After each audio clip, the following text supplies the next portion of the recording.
Since mid-October of last year, there have been a documented 170 attacks against U.S. troops across Iraq and Syria, largely coming as blowback against U.S. support for Israel in its war with Hamas.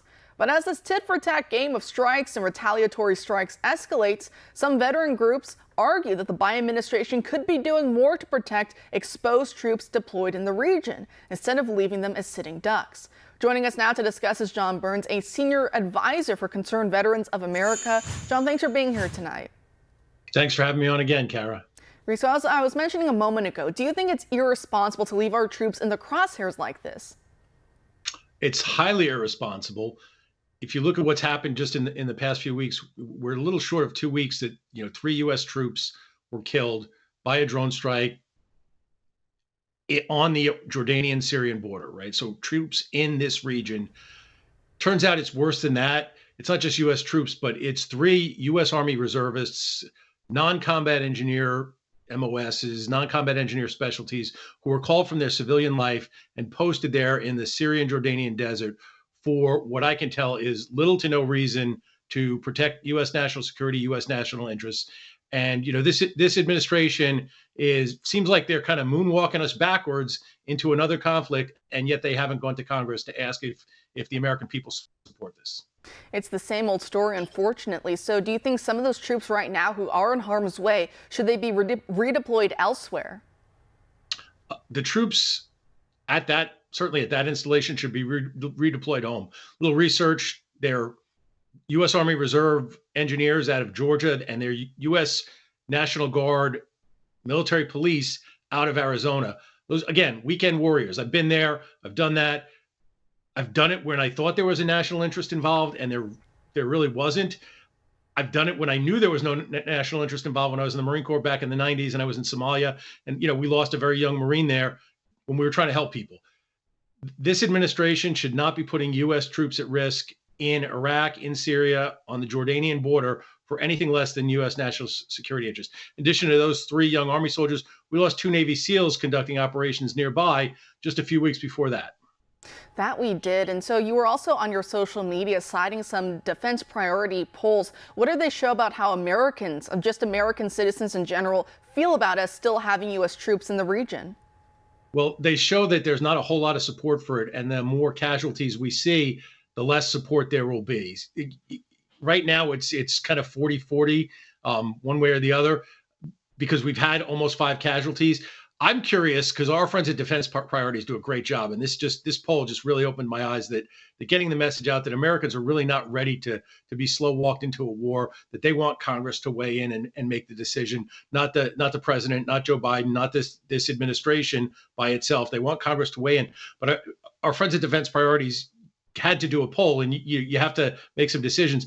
I wonder what people would say if you asked them, how many U.S. Army reservists, how many U.S. Army National Guardsmen would you be willing to pull from their civilian lives and allow them to be killed or allow them to be wounded? We saw 41 wounded in action in that strike. Some of those were the National Guardsmen. Some of those were, again, the Army reservists. But again, almost everyone on that base, and we have no public explanation for why we're on that base. I have some ideas, but we have no public explanation for why we're on their base, and certainly no reason that part-time reservists and National Guardsmen are there at risk in the enemy sites, basically serving as a target, a practice target for Iranian terrorist group sponsored drones.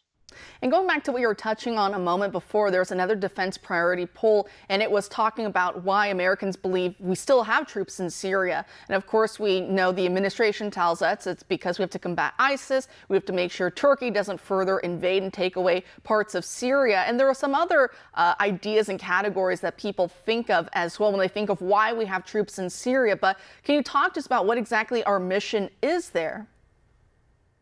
I wish I could give you a good reason, Kara. There's all kinds of excuses, from participating in the ongoing Syrian civil war to keeping an eye on the Iranians to keeping ISIS down. ISIS hasn't been a force to contend with in 7 years now. Obviously, a lot of the ISR, the intelligence, surveillance, and reconnaissance that we could do from over the horizon without risking young Americans in the desert, thousands of miles away from their home while their civilian careers are waiting for them. There's no U.S. national interest involved there. And no one has made a good case as to why those troops are still on the Iraqi, Syrian, Jordanian border in that area up there, or why they're in Iraq, in Baghdad, why they're anywhere. And that's what a lot of troops feel like as well, that they get stationed in far-flung places. Sometimes they're not even fully told as to why they're there themselves. And it seems like Uncle Sam has his 1 foot in the door, 1 foot out the door kind of wishy-washy and why they're in certain areas, sometimes double dealing with different militias in the area.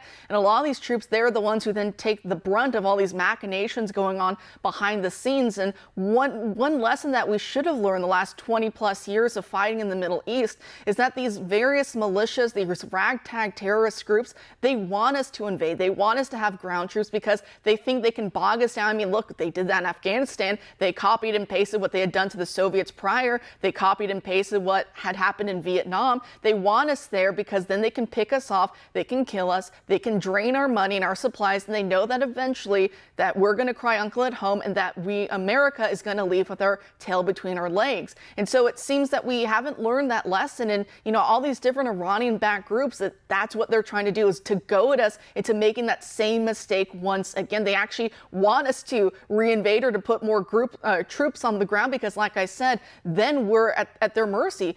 So far, we have been unable to win a full-scale war against these militia groups when they're not an actual uniformed nation that we're fighting. And yet it seems we're walking into that trap, would you say?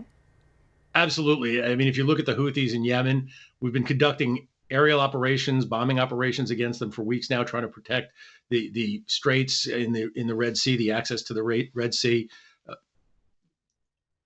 Arguably a mission that mostly the Europeans who are benefiting from that trade should be taking a bigger load on.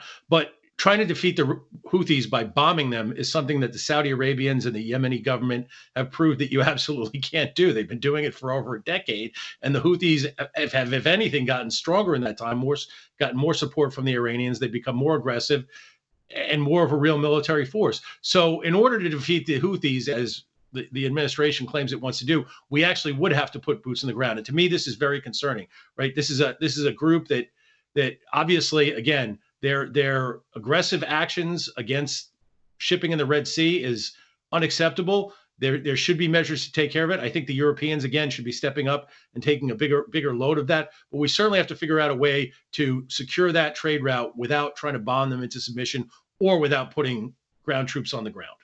That we do. John, thank you so much for raising these very pressing concerns. Thanks for joining us tonight. Thank you, Kara. Always good to talk to you in the audience. Have a good night.